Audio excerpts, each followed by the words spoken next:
The rain fell in relentless sheets, hammering against the cobblestone streets of Ashwood, a quaint little town where secrets lingered like the mist that clung to its ancient oaks. Under the dim glow of a street lamp, a scene unfolded that would have stopped any passerby in their tracks. A man in a tailored black suit, his silver cufflinks catching the faint light, knelt in the mud, his hands clasped together as if in prayer. This was no ordinary man. This was Marcus Langston, a tycoon whose name echoed through boardrooms and headlines, a man whose empire stretched across continents, a man who had never bowed to anyone. Yet here he was, on his knees, his pristine suit ruined by the rain, his deep voice trembling as he spoke words that seemed to tear through the very air. I watched him, my breath catching in my throat, as his eyes, those cold, calculating eyes that had once intimidated entire industries, brimmed with something I never thought I'd see, desperation. Before him stood Clara Hensley, a widow whose life had been a quiet symphony of loss and resilience, her faded coat soaked through, her hands trembling as she clutched a small, tattered toy, a wooden train, its paint chipped, its wheels long since broken. Clara's face was a storm of emotions, her cheeks streaked with tears that mingled with the rain, her lips parted in a silent sob as she looked down at Marcus, the man who had once been a stranger to her pain. The air between them crackled with an unspoken history, a weight so heavy it seemed to press the world into silence, save for the sound of the rain and Clara's broken whispers. I couldn't tear my eyes away as she shook her head, her voice barely audible, yet it cut through the storm like a blade. You can't just come back and fix this," she said, her words raw, each syllable dripping with years of buried hurt. Marcus's shoulders slumped, his hands falling to his sides, but he didn't rise from his knees. He looked up at her, his face pale, his jaw tight, as if he were fighting a battle within himself, a battle he was losing. "Clara," he said, his voice cracking, "I didn't know. I swear, I didn't know." But Clara's tears fell harder, and she turned away, clutching the wooden train to her chest as if it were the last piece of her shattered world. I stood frozen, a silent witness to this moment, my mind racing with questions that burned like wildfire. What could bring a man like Marcus Langston to his knees in the rain, begging forgiveness from a widow who seemed to carry the weight of 1,000 unspoken tragedies? What power did that tiny, broken toy hold over them both? And why, in the midst of Clara's tears, did I see a flicker of something softer in her eyes, a longing, a hope, that she seemed desperate to extinguish? The rain poured on, washing away the answers, but I knew one thing for certain: this moment, this collision of two broken souls, had begun long ago, in a time when the world was kinder, and a small act of generosity had set in motion a chain of events that would lead to this heartbreaking scene. As Clara walked away, her silhouette fading into the misty night, Marcus remained on his knees, the rain pooling around him, his head bowed as if in penance. I couldn't help but wonder, what had happened 6 years ago to bring them here, to this moment of raw, unfiltered pain? What had Clara lost, and what had Marcus failed to see, that now left them both so utterly undone? Waiting for your feedback before. The rain had finally stopped, but the streets of Ashwood still glistened under the faint moonlight, the air heavy with the scent of wet earth and the echoes of a moment that had left an indelible mark on my heart. I couldn't shake the image of Marcus Langston on his knees, his tailored suit ruined, his voice breaking as he begged Clara Hensley for forgiveness. Nor could I forget the way Clara had clutched that wooden train, her tears falling like the rain itself, her words laced with a pain so deep it seemed to stretch back years. My mind churned with questions, each one pulling me deeper into their story, and as I stood there in the quiet night, I felt the threads of time unraveling, drawing me back to a moment 6 years ago, a moment when the world was softer, when Clara's life hadn't yet been shadowed by loss, and when Marcus Langston was still a man who believed kindness came without consequence. It was a crisp autumn evening, the kind where the leaves glowed golden under the setting sun, and the air carried the faint chill of a season turning. Clara Hensley was not yet a widow then, though her life was already a delicate balance of struggle and hope. She lived in a small apartment on the edge of Ashwood, its walls paper-thin, the floors creaking with every step, but it was home, a sanctuary for her and her 5-year-old son, Tommy. I can still picture her as she was that evening, her auburn hair tied back in a loose braid, her hands calloused from long hours at the diner, yet her smile radiant as she knelt beside Tommy, watching him play with his favorite toy, a wooden train, its bright red paint gleaming under the dim glow of a single lamp. Tommy's laughter filled the room, a sound so pure it seemed to chase away the weight of Clara's worries, the unpaid bills, the late shifts, the constant ache of providing for a child on her own while her husband, Daniel, worked long hours at the factory, often returning home too exhausted to do more than kiss Tommy goodnight. But that evening, Daniel was home early, his broad shoulders filling the doorway as he stepped inside, a rare smile on his tired face. He scooped Tommy into his arms, the boys' giggles echoing through the apartment as Daniel spun him around, the wooden train clutched tightly in Tommy's small hands. Clara watched them, her heart swelling with a quiet joy, the kind that comes from knowing you've built something precious, even if it's fragile. But joy, I've learned, can be a fleeting guest, and that evening, it was interrupted by a knock at the door, a sharp, insistent sound that made Clara's smile falter. She rose, smoothing her apron, and opened the door to find a man she didn't recognize, a man whose presence seemed to fill the small apartment with an unspoken weight. He was younger then, his hair not yet streaked with silver, his suit less pristine, but there was no mistaking the sharp jawline, the piercing blue eyes, the air of quiet authority that marked him as someone who belonged to a world far beyond Ashwood. It was Marcus Langston, though Clara didn't know his name at the time, and he stood there, holding a small package wrapped in brown paper, his expression a mixture of determination and something softer, something almost hesitant. "I'm sorry to bother you," he said, his voice smooth but tinged with a nervousness that seemed out of place for a man like him. I saw your son earlier today, at the park." He dropped this. He held out the package, and Clara took it, her fingers brushing against the rough paper as she unwrapped it to reveal Tommy's wooden train, the one he'd been clutching just moments ago. Her eyes widened, a flush of gratitude warming her cheeks as she looked up at Marcus, her voice soft but sincere. "Thank you," she said, her words carrying the weight of a mother's relief. "This train, it's his favorite. I didn't even realize he'd lost it." Marcus nodded, his gaze flickering to Tommy, who had scampered over to the door, his small hand tugging at Clara's skirt as he peered up at the stranger with wide, curious eyes. "It's a beautiful toy," Marcus said, his voice quieter now, almost wistful. "It reminded me of one I had as a child, before everything changed." There was a heaviness in his words, a shadow that Clara didn't fully understand, but she felt it, a fleeting connection, a shared moment of humanity between two people whose lives couldn't have been more different. She smiled again, her hand resting on Tommy's head as she spoke. "You're very kind," she said, her voice warm, her eyes meeting Marcus's for a brief, unguarded moment. "Would you like to come in? I was just about to make some tea." But Marcus shook his head, a faint smile tugging at his lips as he stepped back, his hands slipping into his pockets. "I appreciate the offer," he said, "but I have to get back. I'm just passing through Ashwood, on business." He hesitated, his gaze lingering on Tommy for a moment longer, as if the boy's bright eyes and infectious laughter had stirred something deep within him, something he hadn't felt in years.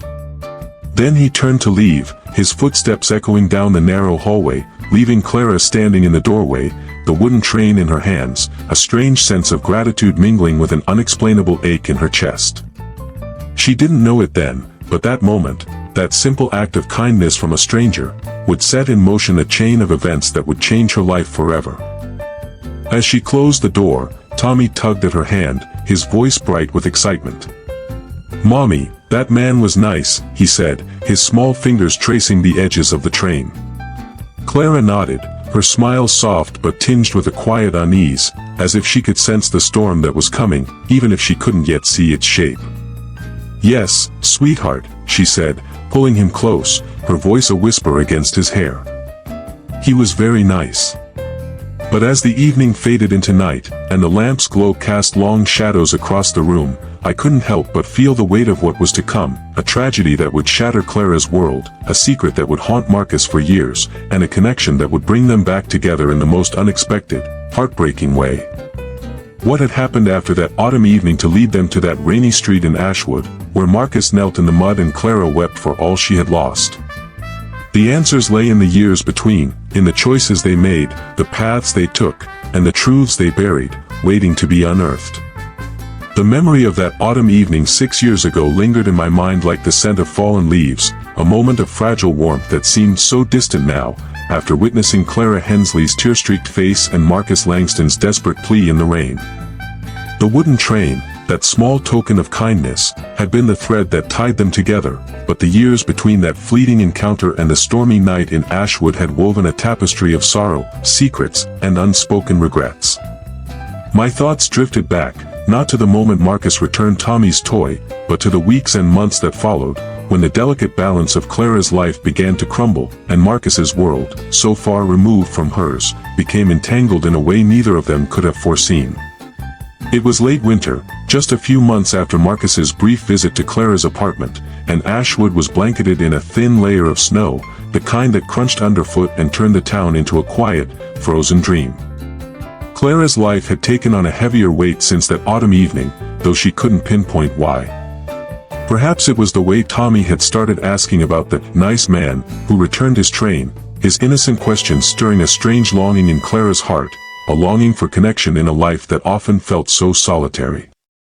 Or perhaps it was the growing strain in her marriage with Daniel, whose long hours at the factory had begun to wear him down, his once easy laughter replaced by a quiet, simmering frustration.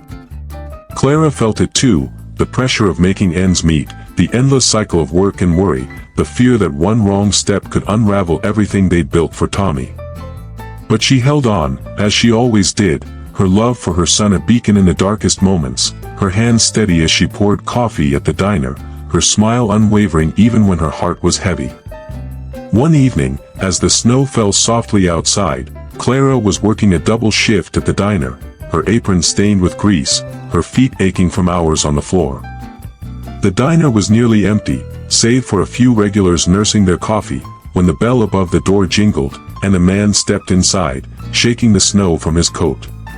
Clara glanced up, her breath catching for a moment as she recognized him, Marcus Langston, the stranger who had returned Tommy's train months ago. He looked different now, his face etched with a weariness that hadn't been there before, his eyes shadowed as if he carried a burden too heavy to name. He took a seat at the counter, his movements deliberate, and Clara approached, her heart pounding in a way she couldn't explain. "Coffee?" she asked, her voice steady despite the flutter in her chest. Marcus nodded, his gaze flickering to her face, and for a moment, something passed between them, an unspoken recognition, a memory of that autumn evening that neither of them had forgotten. "You're the woman from the apartment," he said, his voice low, almost hesitant. "The one with the little boy. Tommy, right?" Clara's smile was small but genuine, a warmth spreading through her at the mention of her son's name. "Yes," she said, pouring his coffee with a steady hand. "I never got to thank you properly, for bringing back his train. It meant the world to him." Marcus took the cup, his fingers brushing against the ceramic, but his eyes remained on Clara, searching, as if he were trying to place her in the chaos of his own life. "I was in Ashwood for a meeting today," he said, his tone casual but tinged with something deeper. "A factory deal. I didn't expect to end up here." Clara nodded, wiping her hands on her apron, her mind racing with questions she didn't dare ask. Why had he come back? Why did he look so haunted, so different from the man who had stood in her doorway months ago? But before she could say anything, Marcus spoke again, his voice quieter now, almost a whisper. "Your son, he reminds me of someone I used to know," he said, his gaze distant, his fingers tightening around the cup. "Someone I lost a long time ago." Clara felt a pang in her chest, a mixture of empathy and curiosity, but she didn't press him. Instead, she offered a small nod, her voice soft as she replied, "I'm sorry, for your loss." Marcus's lips curved into a faint, bitter smile, and he shook his head, as if to dispel the memory. "It was a long time ago," he said, but the weight in his words told Clara it wasn't as far away as he wanted to believe. They sat in silence for a moment, the hum of the diner fading into the background, the snow outside falling in soft, silent waves. Then Marcus reached into his coat pocket, pulling out a small business card, its edges crisp and white, and slid it across the counter to Clara. "If you ever need anything," he said, his voice steady now, "for you or Tommy, call me. I mean it." Clara took the card, her fingers brushing against the embossed letters of his name, Marcus Langston, CEO of Langston Enterprises, and she felt a strange mix of gratitude and unease. She didn't know why a man like him would offer such a thing to a woman like her, but she tucked the card into her apron pocket, her voice soft as she thanked him. Marcus finished his coffee, left a generous tip on the counter, and stood to leave, his coat dusted with snow as he stepped back into the night. But as the door closed behind him, Clara couldn't shake the feeling that their paths were not yet done crossing, that the card in her pocket was more than a gesture of kindness, it was a lifeline, one she would need sooner than she could have imagined. Just weeks later, tragedy struck Ashwood with a force that left the town reeling. The factory where Daniel worked, the same factory Marcus had been negotiating to acquire, caught fire in the dead of night, a blaze so fierce it consumed everything in its path. Daniel didn't make it out. Clara's world shattered in an instant, her husband gone, her son's father stolen by flames that left nothing but ash and grief in their wake. She stood at his funeral, Tommy clinging to her side, the wooden train in his small hands, his eyes searching for a father who would never come home. And in her pocket, Marcus's card remained, a quiet promise she hadn't yet dared to claim.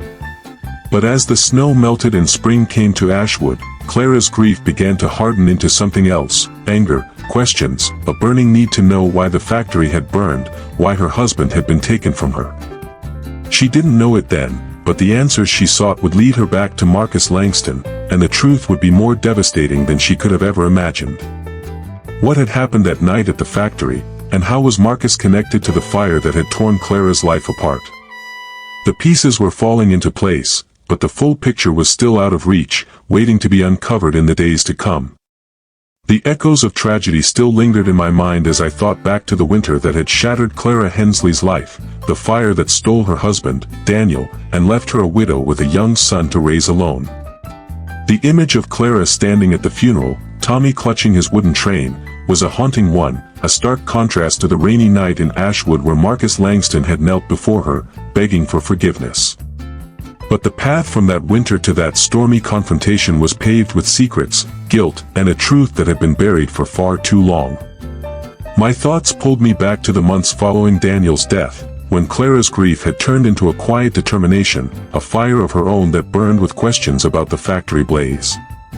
She had kept Marcus's business card tucked away in a drawer, its edges worn from the countless times she'd held it, debating whether to call the man who had shown her a fleeting kindness. But as the weeks turned into months, and the whispers in Ashwood grew louder, whispers of negligence, of corners cut in the factory's safety measures, Clara's resolve hardened. She needed answers, not just for herself, but for Tommy, who deserved to know why his father was gone.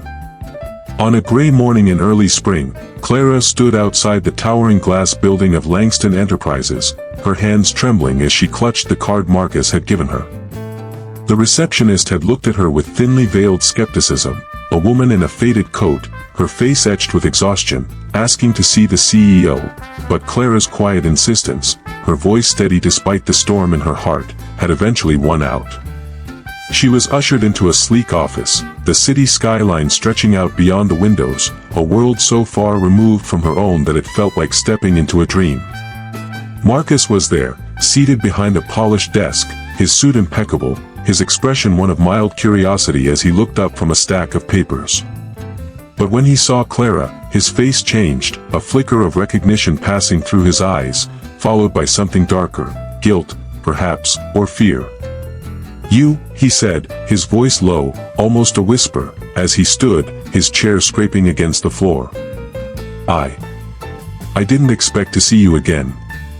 Clara's hands tightened around the card, her voice steady but laced with a quiet fury. "My husband died in your factory," she said, each word a blade, cutting through the polished air of the office. "I need to know why." Marcus's face paled, his jaw tightening as he took a step back, as if her words had physically struck him. "I'm so sorry," he said, his voice breaking, but Clara shook her head, her eyes blazing with a mix of grief and anger. "Sorry doesn't bring him back," she said, her voice rising, her hands trembling now. "I've heard the rumors, Mr. Langston. They say the factory wasn't safe, that you knew there were problems but pushed forward anyway. Is that true? Did you know?" Marcus's silence was an answer in itself, his shoulders slumping as he turned away, his gaze fixed on the window, the city below a blur of steel and glass. "I didn't know it would come to this," he said finally, his voice hollow, as if he were speaking to himself as much as to Clara. "We were expanding too quickly, there were reports, yes, but I trusted my team to handle it. I never thought," his voice trailed off and Clara's tears fell, silent but heavy, as she stepped closer, her voice a whisper now, raw with pain. "You never thought a fire would kill my husband? That it would leave my son without a father?" Marcus turned to face her, his eyes glistening with unshed tears, his hands clenched at his sides. "I made a mistake," he said, his voice cracking. "I failed. I failed you, and I failed him." Clara's gaze dropped to the wooden train in her hands. She had brought it with her, a reminder of the man who had shown her kindness, a man she had hoped could give her answers.